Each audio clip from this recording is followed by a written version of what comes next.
With over 100 cruise lines around the world, which one will work for you? This time on the Cruising Old Fart, I'm going to compare some of the major lines so you can pick the right one for you.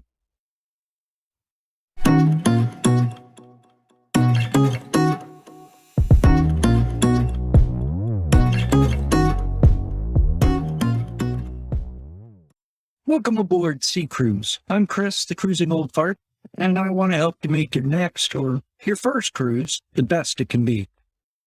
This time around, I'm going to look at some of the cruise lines out there so you have a better idea of what will work for you. With over 100 cruise lines, it can be difficult to pick the right one. So I'm going to concentrate on the major or best known lines out there. Ones that are best for new cruisers and for us older folks. Let's get started. We're going to start off with the largest cruise company in the world, Carnival Cruises. Carnival Corporation owns or operates 9 cruise lines. Carnival Cruise Line has about 20 ships, ranging from the 2,056 passenger Carnival Ecstasy, which is going to leave the fleet in October of 2022, to the Mardi Gras, one of their newest ships, which can handle over 5,000 passengers on its sailings. Carnival Cruise Line, which I'll just call Carnival, was one of the first true cruise vacation lines, and it really seemed to be geared to a younger passenger demographic. Over the years, the word fun has been a big part of their promotions, with taglines like the fun ships, one for all for fun, and choose fun. Even while celebrating their 50th year of operating ships, their promo is 50 years of fun.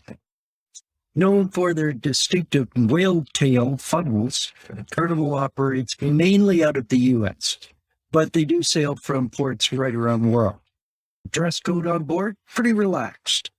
They do have formal nights, and there are many dining options available, including fixed or flexible dining times, which they call your time dining. There's also specialty dining options, but they may have an upcharge. But travelers should really take a good look at Carnival. They have some great prices for those that want to dip their toes into the cruising experience, but not spend a whole ton of money doing it. Overall, a good choice for a new cruiser, an okay choice for the older crowd. Let's look at Holland America Line. Known as HAL, they have 10 or 11 ships in their fleet, depending on where you look. Like most of the other cruise lines, they operate around the world, and they have over 500 itineraries, and they hit all 7 continents. The ships are considered mid-size with about 2,000 passengers. They're a slightly more upscale line, with the dress code described as elegant. It's a more formal dining experience in their main dining rooms. They have fixed dining times and as-you-wish dining for a slightly less structured choice. Again, specialty restaurants are available for an extra fee, and there's always a buffet if you aren't into the set dining time options. HAL is really geared towards the older crowd, and prices are reasonable for an average cruise. If you're looking to start off your cruising in Alaska, HAL is a good choice, and they've got a lot of years of experience in the area. Holland America would be a good choice for a new cruiser, and a very good choice for us older types. If an Alaska cruise is your pick to start off your cruising experience, you can't go wrong with Princess Cruises. They're also a part of Carnival Corporation. But Princess doesn't only do Alaska. They have 14 or so ships around the world, and their ship sizes are anywhere from about 2,000 to 3,500 passengers. They have slightly higher pricing, and it's a slightly higher end experience as well. The full range of dining options, of course, flexible, fixed, specialty dining. with the food kind of a step above the less premium lines or the more mainstream lines. Passengers tend to be a little older, but there are kids programs available if you're traveling with a family or have the grandkids alone. These are good choice, a really good choice for the older set, and expect an elegant but relaxed atmosphere on board. It's also good for the new cruiser. Before we get to the next one, I'm just going to throw a quick reminder in here that it really helps the channel if you hit the like button and subscribe. Click the bell to be notified when my next video comes out.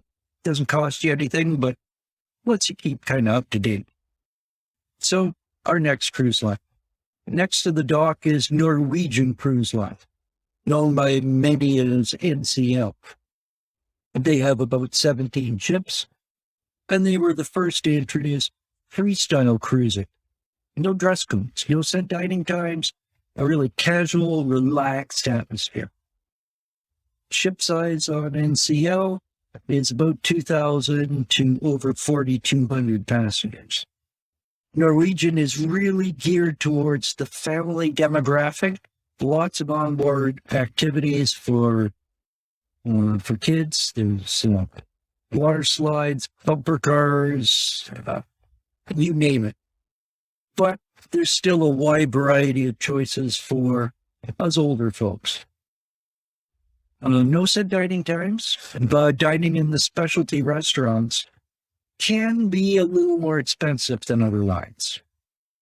Initial pricing is about mid-range, about on par with Carnival or maybe Holland America, and it's really well suited for the budget traveler looking for mainstream cruise line. It's a great choice for the first-time cruiser and a good choice for the more life experienced cruiser. Moving across the pier to Royal Caribbean, we have a huge assortment of ships. Their ships range from about 2,500 to over 6,800 passengers, with even bigger ships to come. Full disclosure, this has been our favorite cruise line since we first started sailing them in 2001. But as we get older, we're leaning away from Royal Caribbean and more towards celebrities. Both lines are owned by Royal Caribbean. RCL operates some of the biggest cruise ships in the world, which can be both good and bad. Good because the economy of scale means they can have reduced pricing, and there's a huge range of activities. But big is bad, because there's little chance you're going to be able to try all the things offered on a 7-day cruise vacation on one of the mega ships. There are lots of onboard activities, some which may have a small surcharge. There's a tendency right now for RCL to market to families and a much younger crowd, but it's still a pretty good experience for the older cruiser if you don't mind a few rugrats running around. Overall, Royal Caribbean is an excellent choice for the newer, younger cruiser or family, and a really good choice for us slightly older folks. And docked right next to them is the cruise line I started with, Celebrity Cruises.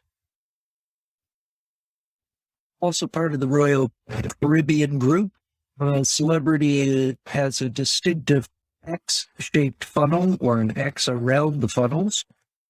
They have about 13 ships, and they range from 2,600 passengers on the Millennium class vessels up to about almost 4,000 on the new Edge class. Celebrity is described as a premium cruise line. They have higher-end amenities, activities, and services. They pay a lot of attention to the food on board and have high-end offerings in their dining venues, and especially in the specialty restaurants. Being a premium cruise line can, of course, mean a premium cost, but Celebrity recently introduced always included pricing, where you get some things included in your cruise fare that are likely to cost you extra on other lines. Things like Wi-Fi, gratuities, and a basic drink package. Other cruise lines are following suit. Princess, for instance, has a program that includes tips, Wi-Fi, and basic drinks. On Celebrity, expect a slightly older crowd, averaging in their 40s or 50s with very few kids. They do have a good children's program available, but don't expect things like water slides and bumper covers on a Celebrity cruise. They offer, of course, fixed or flexible dining options, and there's a variety of both included and extra charge specialty restaurants and dining experiences. Dress is usually pretty casual on board with evening chic, as they describe it, for dinner. Celebrity suggests a dress shirt, designer jeans for men. All ladies could go with a nice blouse and elegant jeans. Kind of like going out for dinner at a nice restaurant on shore. They have formal nights, but it's not required attire.